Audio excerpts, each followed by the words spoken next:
Hello friends, welcome to my channel UPPCS with Chauhan. Guys, हम घटना चक्र की जो सीरीज़ कर रहे हैं उसमें हम सबसे पहले स्टार्ट कर रखा है हमने सामान्य विज्ञान, और सामान्य विज्ञान में भी उसका जो पहला पार्ट है फिजिक्स यानी कि भौतिक विज्ञान, उसमें भी हम चैप्टर नंबर 7 तक कर चुके हैं। आज हम करेंगे चैप्टर नंबर 8। गाइस, अगर आपको चैप्टर वाइज पीडीएफ चाहिए तो हर एक वीडियो के नीचे आपको उस चैप्टर की पीडीएफ की लिंक मिल जाएगी, आप वहाँ से उसको जाके डाउनलोड कर सकते हैं। तो गाइज, हम स्टार्ट करते हैं आज चैप्टर नंबर 8 जो कि है तरंग गति। तो इसमें लिखा है, वेट, हाँ, तो गाइस इसमें लिखा है कि तरंग किसी माध्यम में उत्पन्न क्या है, विक्षोभ है। ठीक है, जो उद्गम बिंदु से माध्यम के कणों के वास्तविक स्थानांतरण के बिना, इसका मतलब इसने ये कहा कि जो कण है, माध्यम का कण जो है वो स्थानांतरित नहीं होता है। ठीक है, सभी दिशाओं में संचरित होता है, मतलब आपका कण स्थानांतरित नहीं होता है, तो स्थानांतरित के बिना सभी दिशाओं में संचरित होता है। ठीक है, अब आगे लिखा है कि तरंगों को मुख्यतः दो भागों में बांटा जा सकता है। तो एक होती है हमारी यांत्रिक तरंगे, एक होती है हमारी विद्युत चुंबकीय यानी कि इलेक्ट्रोमैग्नेटिक वेव्स। तो विद्युत चुंबकीय तरंगों के बारे में हम आगे पढ़ेंगे। अभी हम पढ़ेंगे जो हमारी ये है यांत्रिक तरंगे, उसके बारे में।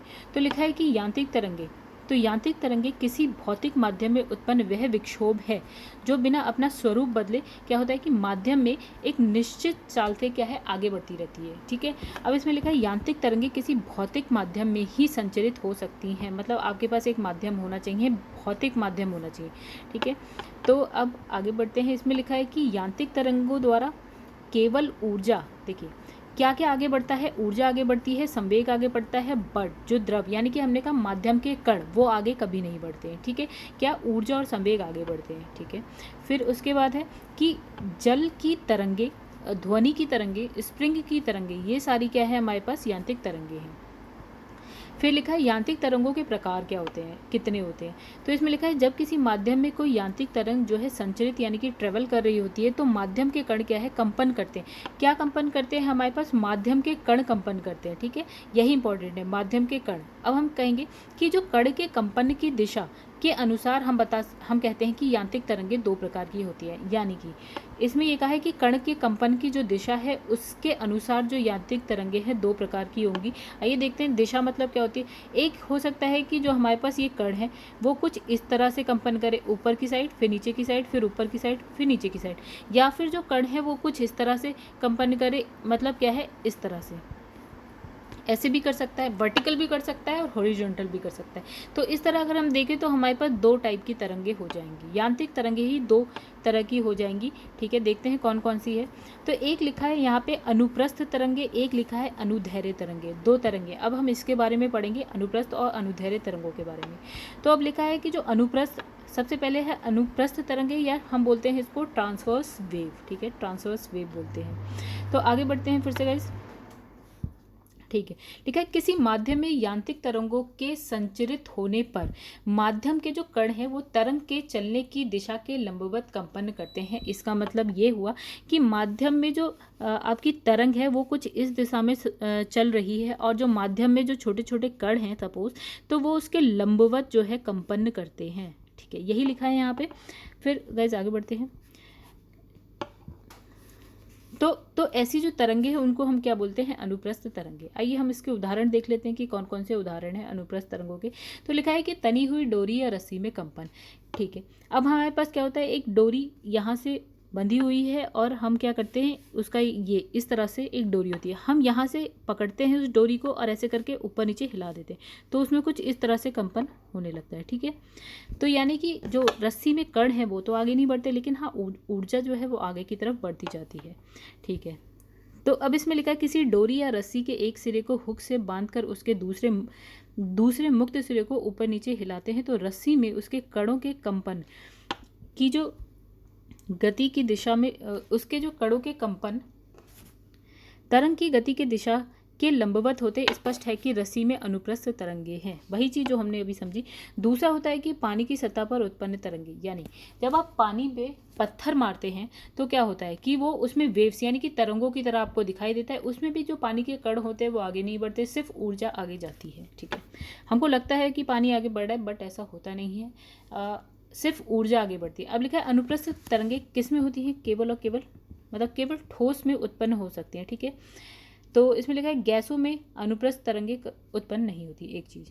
अब इसने कहा द्रव की बात करो, हमने कहा केवल ठोस में, बट यहाँ पे अब द्रव यानी हमने अभी पानी का एग्जाम्पल लिया। तो देखिए द्रव में क्या होता है, एक तो होता है उसका सरफेस, ठीक है, उसकी सतह होती है, ठीक है, और उसके नीचे होता है जल। तो इसने कहा जो अनुप्रस्थ तरंगे हैं वो अंदर की तरफ, पानी में अंदर की तरफ कभी भी नहीं उत्पन्न होती हैं, ठीक है। कहाँ पे चलती हैं, अगर चलती हैं तो उसके सतह पे चल सकती हैं बस, ठीक है। जो अभी हमने पत्थर वाला एग्जाम्पल लिया था वो भी सतह पे होता है, अंदर की साइड नहीं होता है, ठीक है। तो कहानी यहाँ खत्म हो जाती है, आगे बढ़ते हैं। अब लिखा है अनुप्रस्थ तरंगे वैद्युत चुंबकीय होती है यानी इलेक्ट्रोमैग्नेटिक, ठीक है। तो जैसे प्रकाश तरंग वो भी आपकी ईएम वेव्स होती हैं, इलेक्ट्रोमैग्नेटिक वेव्स होती हैं, वही आपकी अनुप्रस्थ तरंगे भी होती हैं, ठीक है। अनुप्रस्थ तरंगों में माध्यम लिखा है, अनुप्रस्थ तरंगों में माध्यम स्थिति माध्य स्थिति से ऊपर की और जो अधिकतम विस्थापन की स्थिति को हम बोलते हैं श्रृंग, अभी हम समझेंगे इसे क्या, और नीचे की और अधिकतम विस्थापन यानी कि गर्त। आइए देखें क्या है। इसने कहा कि जैसे सपोज कि हम तरंग को कैसे ड्रॉ करते हैं, हम कुछ इस तरह से करते हैं तरंग को ड्रॉ। तो इसने कहा ऊपर की ओर अधिकतम विस्थापन, नीचे की ओर अधिकतम विस्थापन। तो जो ऊपर की ओर अधिकतम विस्थापन है उसको इसने क्या बोल दिया, श्रृंग, ठीक है। और जो नीचे की ओर अधिकतम विस्थापन है उसको इसने बोल दिया गर्त, ठीक है। इस अभी समझ में आ गया होगा, ईजी है। अब लिखा है कि किसी तरंग के लिए दो लगातार श्रृंग या गर्त के बीच की जो दूरी होती है ना, उसको उस अनुप्रस्थ तरंग की क्या बोलते हैं, हम तरंग धैर्य बोलते हैं। क्या बोलते हैं इसकी, तरंग धैर्य बोलते हैं। इसका मतलब भी समझते हैं, चलिए। इसने कहा दो श्रृंग या फिर दो गर्त, ठीक है, दो गर्त। तो दो श्रृंग या दो गर्त के बीच की जो दूरी होती है उसको बोलते हैं हम तरंग धैर्य, यानी कि इसको हम डिनोट करते हैं किससे, लैम्डा से, मतलब इस साइन को हम बोलते हैं लैम्डा, ठीक है। आगे बढ़ते हैं फिर। अब दूसरा आता है अनुधैर्य तरंगे, ठीक है। अब इसमें अंतर क्या होगा, एक में हमारे कण, जो कण थे वो कुछ लंबवत क्या कर रहे थे, मतलब वो हो रहे थे, मतलब जो कणों की दिशा थी तो वो क्या थी, लंबवत थी, ठीक है। और तरंग ऐसे जा रही है उसके लंबवत थी, ठीक है। अब आगे बढ़ते हैं। अनुदैर्घ्य तरंगों में क्या होता है कि किसी माध्यम में यांत्रिक तरंगों के संचरित होने पर यदि माध्यम के जो कण हैं तरंग के संचरण की दिशा के समानांतर कंपन करते हैं तो उस तरंग को हम बोलते हैं अनुदैर्घ्य तरंग। यानी कि इसने कहा कि सपोज कि ऐसे करके तरंग मतलब वेव जा रही है, यानी तरंग आगे बढ़ रही है, तो इसके जो कण हैं माध्यम के वो किस तरह से कंपन करते हैं, कुछ इस तरह से, ऐसे ऐसे ऐसे समानांतर, ठीक है, मतलब इस लाइन के समानांतर पैरेलल कंपन करते हैं, ठीक है। वो होती है हमारी कौन सी तरंगे होती है, वो होती है हमारे पास अनुदैर्घ्य तरंगे, ठीक है। अब लिखा है समानांतर कंपन करते हैं। अब लिखा है तो उस तरंग को हम बोलते हैं अनुदैर्घ्य तरंग, और किसी स्प्रिंग को खींचकर छोड़ देने पर उसमें जो उत्पन्न तरंगे हैं उनको हम बोलते हैं अनुदैर्घ्य तरंगे, ठीक है। आगे बढ़ते हैं हम लोग। जैसे कि ये हो गया स्प्रिंग का, हम देखेंगे तो इसमें क्या है कि जो कण की जो तरंग मतलब कंपन की जो दिशा है वो आपकी क्या है, ऐसे इस तरह से है, ठीक है। मतलब इसके समानांतर जो दिशा है, मतलब ऊर्जा जिस दिशा में जा रही है उसके समानांतर कण का कंपन भी हो रहा है। अब यहाँ पे क्या होता है कि जहाँ पे आपकी देखिए लिखा है जिन स्थानों पर स्प्रिंग के जो चक्कर हैं पास पास हैं तो उसको हम बोलते हैं संपीड़न, ठीक है। और जहाँ पे दूर दूर है उसको हम बोलते हैं विरलन। आइए देखें, देखिए यहाँ पे इसमें है, इसने कहा जहाँ पास पास हैं चक्कर उसको हम बोलते हैं संपीड़न, और जहाँ पे ये जो है दूर दूर है उसको हम बोलते हैं विरलन। तो इसमें भी हम उसी तरह से देखेंगे जैसे हमने पिछले वाले में देखा, श्रृंग और गर्त के बीच की, दो श्रृंग को अगर ले लें तो उसके बीच की जो दूरी है उसको हमने बोला तरंगदैर्घ्य। इसमें भी कुछ वैसा ही है, दो श्रृंग जो संपीड़न है उनके अगर बीच की दूरी को हम देख लें तो वो होगा आपका तरंगदैर्घ्य यानी कि लैम्डा, या फिर दो विरलन के बीच की दूरी को अगर देखें तो ये होगा तरंगदैर्घ्य, ठीक है। और इसे हम डिनोट कैसे करते हैं, इससे लैम्डा से करते हैं। तो आगे बढ़ते हैं बच्चों, यही चीज़ यहाँ पे लिखी है और कुछ नहीं लिखा है। लिखा है दूसरे समीपवर्ती विरलन की दूरी तरंग, देखिए वही लिखा है, ये क्या है आपका तरंगदैर्घ्य की बात करी। अब इसने लिखा है अनुदैर्घ्य तरंगे सभी प्रकार के माध्यम जैसे अभी पिछली हमने देखी थी, हमने कहा था वो ठोस में करती है और द्रव में भी सिर्फ पृष्ठ पे करती है, द्रव के अंदर नहीं करती है, ठीक है। बट अगर हम इसकी बात करें तो ये हमारी ठोस में भी करती है, द्रव में भी करती है और किस में, गैस में भी करती है। कौन सी तरंगे? अनुदैर्ध्य। देखिए ये कंफ्यूज मत होइएगा, अनुप्रस्थ अनुदैर्ध्य, तो अनुदैर्ध्य तरंगे। अब इसमें लिखा है कि वायु में उत्पन्न ध्वनि तरंगे सदैव क्या होती है? अनुदैर्ध्य तरंगे होती है। क्या ध्वनि तरंग हमारी क्या होती है? अनुदैर्ध्य तरंग होती है। अब इसमें लिखा है अनुदैर्ध्य तरंगे हमेशा कैसी होती हैं? हमारी यांत्रिक होती हैं। आगे बढ़ते हैं। इसमें लिखा है किसी द्रव की सतह पर अनुप्रस्थ तरंगों का संचरण होते हुए भी उसके भीतर केवल, देखिए इसमें वही लिखा है कि अनुदैर्ध्य तरंग द्रव की सतह पर करती हैं, लेकिन उसके भीतर की अगर हम बात करें भीतर, तो आपकी अनुदैर्ध्य तरंगे होती हैं, यानी कि ये जो भी हम पढ़ रहे हैं वो वाली। अब देखिए आवर्तकाल क्या होता है, यानी इसको हम डिनोट करते हैं कैपिटल टी से डिनोट करते हैं, ठीक है। तो आवर्तकाल क्या होता है? किसी माध्यम में, चलिए पहले ऐसे नहीं समझते, पहले कुछ अलग तरीके से। सपोज कि ये हमारे पास तरंग है, ये अपना एक चक्कर पूरा ये कर लेती है पूरा, तो ये हो गया आपका 300। जैसे सपोज कि अगर आप स्टार्ट करते हैं यहाँ से चलना और ये आप पूरा करते हैं कंप्लीट, तो ये हो जाता है 360 डिग्री, ठीक है। तो वैसे ही कुछ देखेंगे अभी। तो सपोज़ कि ये है आपकी तरंग स्टार्ट होती है यहाँ से, कुछ इस तरह से चलती है और ये ख़त्म हो जाती है यहाँ पे, तो ये हो गया आप 360, ठीक है। यानी यहाँ पे लिखते हैं हम, यहाँ लिखते हैं 0, फिर यहाँ लिखते हैं पाई, यहाँ लिखते हैं 2 पाई। 2 पाई का मतलब हो गया 360, ये कंप्लीट हो गए। तो इसने कहा एक जो पूरा चक्कर है कंप्लीट करने में जितना भी समय लगता है, ठीक है, उसको हम बोलते हैं आवर्तकाल, यानी कि टी। तो टी यहाँ पे ऐसे देखें, हमने कहा 360 यानी कि 0 पाई और 2 पाई, ठीक है। एक पूरा चक्कर कंप्लीट करने में हमें जितना समय लगता है वो होता है आवर्तकाल, ठीक है।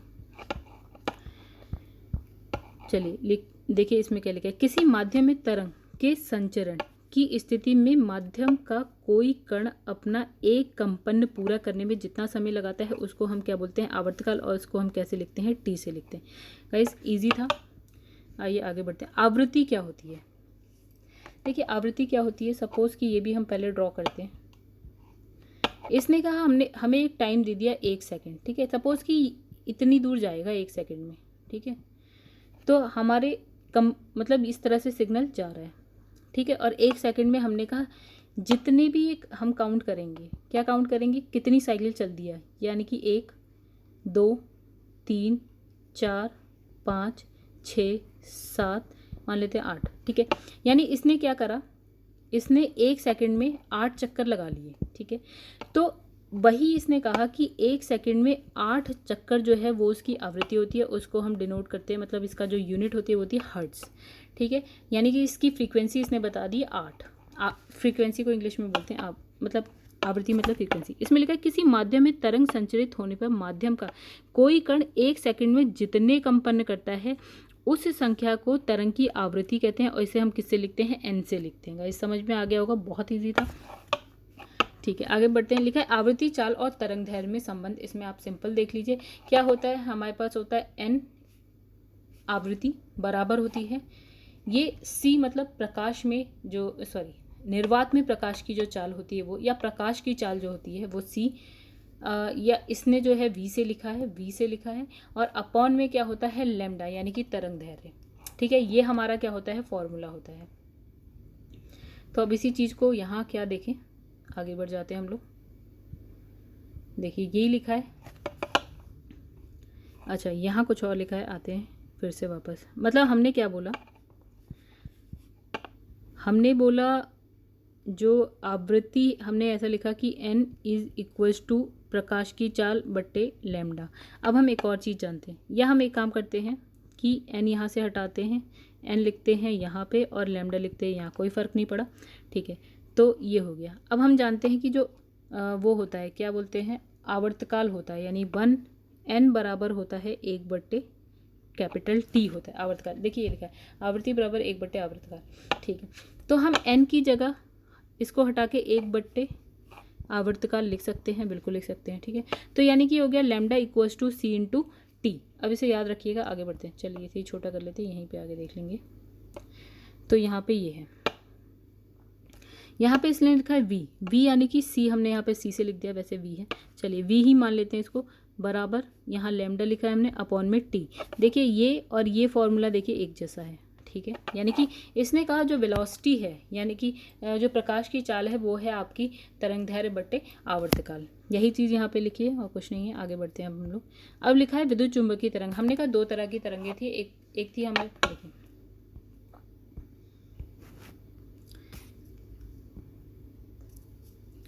तो एक हमारे पास है यहाँ पे, देखिए एक हमने क्या पढ़ी थी, यांत्रिक तरंगे, ठीक है, एक हमने पढ़ी थी विद्युत चुंबकीय तरंगे, हमने ये कंप्लीट कर लिया। इसमें दो प्रकार थे यांत्रिक तरंगों का, एक था अनुप्रस्थ तरंगे थी, एक थी अनुदैर्घ्य तरंगे थी। अब हम पढ़ेंगे विद्युत चुंबकीय यानी कि इलेक्ट्रोमैग्नेटिक वेव्स। आइए देखते हैं। तो इसमें लिखा है यांत्रिक तरंगों के अतिरिक्त ऐसी तरंगे भी होती हैं जिनके संचरण के लिए हमें माध्यम की आवश्यकता नहीं होती, यानी कि अगर हम बात करें, अगर इसका एग्जाम्पल हो गया प्रकाश, देखिए प्रकाश क्या है, निर्वात में ट्रेवल करता है, जब सूर्य से आता है तो बीच में निर्वात होता है, फिर वायुमंडल आता है पृथ्वी का, इसका मतलब होता है जहाँ पे कोई गैस नहीं होती वो निर्वात होता है, तो प्रकाश किसमें, निर्वात में ट्रेवल करता है, ठीक है, मतलब यहाँ पे हमें माध्यम की जरूरत नहीं है, ठीक है। तो ऐसी तरंगों को हम क्या बोलते हैं, विद्युत चुंबकीय तरंगे बोलते हैं। और प्रकाश हो गया, एक्सरे हो गया, रेडियो तरंगे इत्यादि विद्युत चुंबकीय तरंगे होती हैं। सभी विद्युत चुंबकीय तरंगे एक ही चाल से चलती हैं और इनकी जो चाल है प्रकाश की चाल के बराबर होती है, यानी कि सी जो होता है 3 × 10⁸ मीटर पर सेकेंड, यानी उसी से चलती हैं ये, ठीक है। आगे बढ़ते हैं। विद्युत चुंबकीय तरंगों का जो तरंगदैर्घ्य परिसर जो है बहुत ही विस्तृत होता है, यानी कि जो तरंगदैर्घ्य की रेंज होती है वो बहुत ही ज़्यादा होती है, और इसका जो परिसर है यानी कि रेंज होती है 10⁻⁻14 मीटर से लेकर 10⁻4 मीटर तक होती है। विद्युत चुंबकीय तरंगों का जो, अब हम इसके बारे में बात करते हैं। देखिए विद्युत चुंबकीय तरंगे का एक रेंज होती है आपकी वेवलेंथ की। हमारे पास सबसे पहले आता है गामा किरणें आती हैं, फिर हमारे पास एक्स किरणें आती हैं, फिर इसी तरह अभी हम आगे देखेंगे। तो सबसे पहले गामा किरणों के बारे में पढ़ लेते हैं। तो लिखा है कि ये अत्यंत लघु तरंगे हैं, ठीक है, यानी इसका वेवलेंथ यानी कि तरंगदैर्घ्य बहुत कम होता है, ठीक है, कि विद्युत चुंबकीय तरंगे होती हैं। इसका तरंगदैर्घ्य कितना हो गया, 10 की घात, देखिए क्या लिखा है, 10 की घात -14 मीटर से लेकर 10 की घात -10 मीटर तक होता है। और ये याद करने की इतना ज़रूरत नहीं है, हाँ सीक्वेंस याद रखना कि पहले गामा आती है, फिर एक्स आती है, एक्स रेज आती हैं आगे, ठीक है।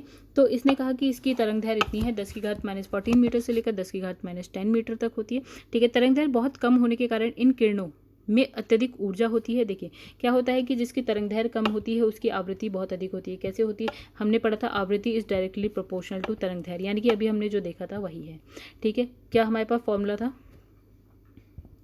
ये कुछ ऐसा था कि हमने लिखा था आवृत्ति बराबर C/λ, ये तो देखा था। यानी कि अगर आपकी तरंगदैर्घ्य क्या है, बहुत ही अधिक है, ठीक है, नहीं सॉरी, इसमें क्या परिसर जो इसकी तरंगदैर्घ्य होती है वो बहुत ही कम होती है, यानी कि तरंगदैर्घ्य अगर कम है तो आवृत्ति आपकी बहुत ज़्यादा होगी, और जिसकी आवृत्ति ज़्यादा होती है उसमें ऊर्जा बहुत अधिक होती है, ठीक है, तो उसमें ऊर्जा बहुत अधिक होती है, ठीक है। वही चीज़ इसमें लिखी है कि इसमें क्या लिखा है, इसमें लिखा है कि तरंगदैर्घ्य बहुत कम होने के कारण क्या है, इसमें अत्यधिक ऊर्जा होती है, क्योंकि आवृत्ति बहुत अधिक होती है, तरंगदैर्घ्य कम होती है, आवृत्ति अत्यधिक ऊर्जा होती है, जिससे ये क्या है, लोहे की चादर को भी पार कर जाती है। अगर लोहे की चादर रखी तो ये अगर किरणें आती हैं तो उसको पार कर जाती हैं। अब दूसरा है हमारे पास एक्स किरणें, तो इसमें कहा है कि इन किरणों की जो खोज है वो किसने करी है, विल्हेल्म रोएंटजेन। ये बहुत बार क्वेश्चन पूछा जाता है कि एक्स किरणों की खोज किसने करी है, तो इसकी तरंगदैर्घ्य दे दिए गाइस, इतना याद करने की जरूरत नहीं, बस थोड़ा बहुत आइडिया होना चाहिए, आप देख लीजिएगा। और इन किरणों का जो है कहाँ यूज़ करते हैं हम इसको, अधिकतर कहाँ यूज़ करते हैं, मेडिकल लाइन्स में यूज़ कर लेते हैं आप,